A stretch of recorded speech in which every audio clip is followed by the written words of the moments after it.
ನಮಸ್ಕಾರ ಅಭಿಮಾನಿ ವೀಕ್ಷಕರೇ. ಜುಲೈ 26ರಂದು ಶಿರಸಿಯ ವಿಶಾಲ್ ನಗರದಲ್ಲಿರುವಂತಹ ಅಮರ್ ಜವಾನ್ ಪಾರ್ಕ್ನಲ್ಲಿ ಕಾರ್ಗಿಲ್ ವಿಜಯೋತ್ಸವವನ್ನು ಆಚರಿಸಲಾಯಿತು. ಅವತ್ತು ಮಾಜಿ ಯೋಧರು ಹಾಗೂ ಸ್ಕೌಟ್ ಗೈಡ್ಸ್ನ ಮಕ್ಕಳು ಸೇರಿ ಇದನ್ನು AC ಅವರ ನೇತೃತ್ವದಲ್ಲಿ ಆಚರಿಸಿದರು. ಹಾಗೆ ತುಂಬ ಗಣ್ಯ ವ್ಯಕ್ತಿಗಳು ಸಹ ಇದರಲ್ಲಿ ಭಾಗವಹಿಸಿದ್ದರು. ಇದರಲ್ಲಿ ಮಾತನಾಡಿದಂತಹ ಸುಬೇದಾರ್ ರಾಮು ಅವರ ಮಾತನ್ನು ಕೇಳಿ ಹಾಗೂ ಒಬ್ಬ ಪುಟ್ಟ ಗೈಡ್ಸ್ ವಿದ್ಯಾರ್ಥಿನಿ ಆಡಿದ ಮಾತುಗಳನ್ನು ಕೇಳಿ ಮೈಯೆಲ್ಲ ರೋಮಾಂಚನವಾಯಿತು. ದಯವಿಟ್ಟು ಅವರ ಮಾತುಗಳನ್ನು ಕೇಳಿ. 7ನೇ ಕಾರ್ಗಿಲ್ ವಿಜಯೋತ್ಸವ ಇದರ ಹಿಂದಿನ ಹಿನ್ನೆಲೆ ಏನು ಅನ್ನೋದನ್ನ ನಾವು ಹಿಸ್ಟ್ರಿ ತೆಗೆದು ನೋಡಿದಾಗ ನಿಮಗೆ ಮೈ ದುಮ್ಮು ಅನಿಸುತ್ತೆ. 2ನೇ ವಾರಲ್ಲಿ ಅಣುಬಾಂಬು ಹಾಕಿದ್ರು.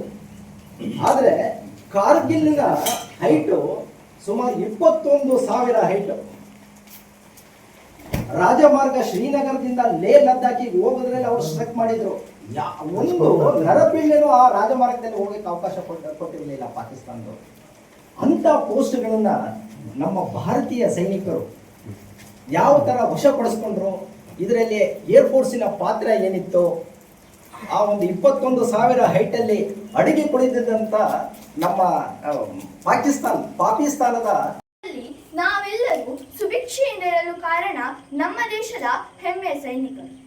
ಇಂದು ನಮ್ಮ ದೇಶದ ರಾಷ್ಟ್ರಧ್ವಜ ಮುಗಿಲೆತ್ತರಕ್ಕೆ ಹಾರಾಡುತ್ತಿದೆಯಲ್ಲ, ಅದು ಹಾರಾಡುತ್ತಿರುವುದು ಮುಗಿಲಲ್ಲಿ ಬೀಸುವ ಗಾಳಿಯ ಬಲದಿಂದಲ್ಲ.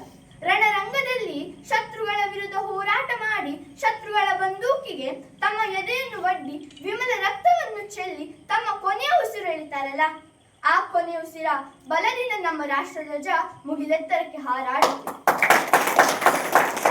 ಆತ್ಮೀಯರೇ, ಕಾರ್ಗಿಲ್ ವಿಜಯೋತ್ಸವ ಎನ್ನುವ ಪದವೇ ಭಾರತೀಯರಲ್ಲಿ ರೋಮಾಂಚನ ಮೂಡಿಸುತ್ತದೆ. ಭಾರತದ ಸೈನಿಕರ ಹೋರಾಟದ ಫಲ ಮತ್ತು ಶಕ್ತಿಗೆ ಸಾಕ್ಷಿಯಾದ ಯುದ್ಧವೇ ಕಾರ್ಗಿಲ್ ಯುದ್ಧವಾಗಿದೆ. ಭಾರತ ಮತ್ತು ಪಾಕಿಸ್ತಾನದ ನಡುವೆ ನಡೆದ ಈ ಯುದ್ಧದಲ್ಲಿ ಭಾರತ ವಿಜಯವಾದ ಸವಿ ನೆನಪಿಗಾಗಿ ಈ ದಿನವನ್ನು ಆಚರಿಸುತ್ತೇವೆ. ಭಾರತೀಯರು ಎಂದೂ ಮರೆಯಲಾಗದ ಅವಿಸ್ಮರಣೀಯ ದಿನ. ಕಾರ್ಗಿಲ್, ಟೈಗರ್ ಹಿಲ್ ಇವು ನಮ್ಮ ದೇಶದ ಗಡಿಭಾಗದ ಹಿಮಚ್ಛಾದಿತ ಪ್ರದೇಶಗಳು. ಇವನ್ನು ಪಾಕಿಸ್ತಾನಿಯರು ಆಕ್ರಮಿಸಿಕೊಂಡಿದ್ದರು. ಇದನ್ನು ಟೈಗರ್ ಹಿಲ್ ಪ್ರದೇಶದ ಕುರಿಕಾಯುವ ಜನರು ತಿಳಿಸಿದಾಗ 1999 ಮೇ 5ರಂದು ಕ್ಯಾಪ್ಟನ್ ಸೌರಭ್ ಕಾಲಿಯಾ ಜೊತೆಗೆ 5 ಜನರ ತಂಡ ವೀಕ್ಷಿಸಲು ಹೋದಾಗ ಪಾಕಿಸ್ತಾನಿಯ ಸೈನಿಕರು ಅವರನ್ನು ಸೆರೆ ಹಿಡಿದು ಚಿತ್ರಹಿಂಸೆ ನೀಡಿದರು. ಯಾವ ರೀತಿ ಚಿತ್ರಹಿಂಸೆ ನೀಡಿದರು ಎಂದರೆ ಸಿಗರೇಟಿನಿಂದ ದೇಹದ ಮೇಲೆ ಸುಟ್ಟಿದ್ದರು, ಕಾದ ಕಬ್ಬಿಣದಿಂದ ಗಾಯಗೊಳಿಸಿದ್ದರು, ಕಾಲು, ಕೈ, ಕಿವಿಗಳನ್ನು ಕತ್ತರಿಸಿದ್ದರು. ಹೀಗೆ 22 ದಿನಗಳ ನಂತರ ಆ ದೇಹವನ್ನು ಭಾರತಕ್ಕೆ ಕಳಿಸಿಕೊಡ್ತಾರೆ. ಈ ಪರಿಸ್ಥಿತಿ ಅರಿತ ನಮ್ಮ ಸೈನ್ಯ ಕಾರ್ಗಿಲನ್ನು ವಶಪಡಿಸಿಕೊಳ್ಳಲು ಯುದ್ಧವನ್ನು ಬಲ ಮಾಡುವುದು. ಅಲ್ಲಿ ಯುದ್ಧ ಮಾಡುವುದು ಸಾಮಾನ್ಯವಾಗಿರಲಿಲ್ಲ ಗೆಳೆಯರೇ. 100 ಮೀಟರ್ ಎತ್ತರದಲ್ಲಿ ವೈರಿ ಸೈನಿಕರಿದ್ದರೆ ಕೆಳಗಿನಿಂದ ಮೇಲೆ ಇರುವುದು ಕಷ್ಟವಾಗಿತ್ತು. ಜೊತೆಗೆ -10-15 ಡಿಗ್ರಿ ಟೆಂಪರೇಚರ್ ಇರುತ್ತಿತ್ತು.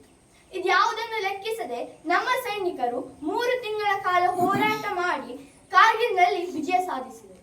ಈ ಯುದ್ಧದಲ್ಲಿ 527 ಜನ ಸೈನಿಕರು ಹುತಾತ್ಮರಾದರು. ಯೋಗೇಂದ್ರ ಸಿಂಗ್ ಯಾದವ್, ಮನೋಜ್ ಕುಮಾರ್ ಪಾಂಡೆ, ಕ್ಯಾಪ್ಟನ್ ನವೀನ್ ನಾಗಪ್ಪ, ಹೀಗೆ ಒಬ್ಬೊಬ್ಬರ ಕಥೆಯೂ ರೋಚಕವಾಗಿದೆ. ಇವರಲ್ಲಿನ ಧೈರ್ಯ, ಶೌರ್ಯ, ಸಾಹಸ, ದೇಶಪ್ರೇಮ, ತ್ಯಾಗದ ಗುಣಗಳನ್ನು ನಾವು ಮೈಗೂಡಿಸಿಕೊಳ್ಳೋಣ. ಜನರಲ್ VP ಮಲ್ಲಿಕ್ ಅವರು ಹೇಳ್ತಾರೆ, ಈ ದೇಶದ ಸೈನಿಕರು ಸಾಮಾನ್ಯರಲ್ಲ. ಈ ದೇಶದ ಸೈನಿಕ ಪರಂಪರೆಯಿಂದ ಶಕ್ತಿ ತಗೊಂಡವನು. ಈ ದೇಶದ ಸೈನಿಕ ತನ್ನೊಳಗಿರುವಂತ ಕಿಚ್ಚನ್ನು ಹೊರಹಾಕ್ದವನು. ಈ ದೇಶದ ಸೈನಿಕ ಆಧ್ಯಾತ್ಮ ಜೀವಿ. ಈ ದೇಶದ ಸೈನಿಕ ಯಾರನ್ನು ಕೊಲ್ಲಬೇಕು ಎಂದು ಇಷ್ಟಪಡುವುದಿಲ್ಲ, ಯಾರನ್ನು ಹಿಂಸಿಸೋಕ್ಕೂ ಇಷ್ಟಪಡುವುದಿಲ್ಲ. ಆದರೆ ಯುದ್ಧ ಅನಿವಾರ್ಯವಾದಾಗ ಯಾವುದಕ್ಕೂ ಬಗ್ಗೋದಿಲ್ಲ.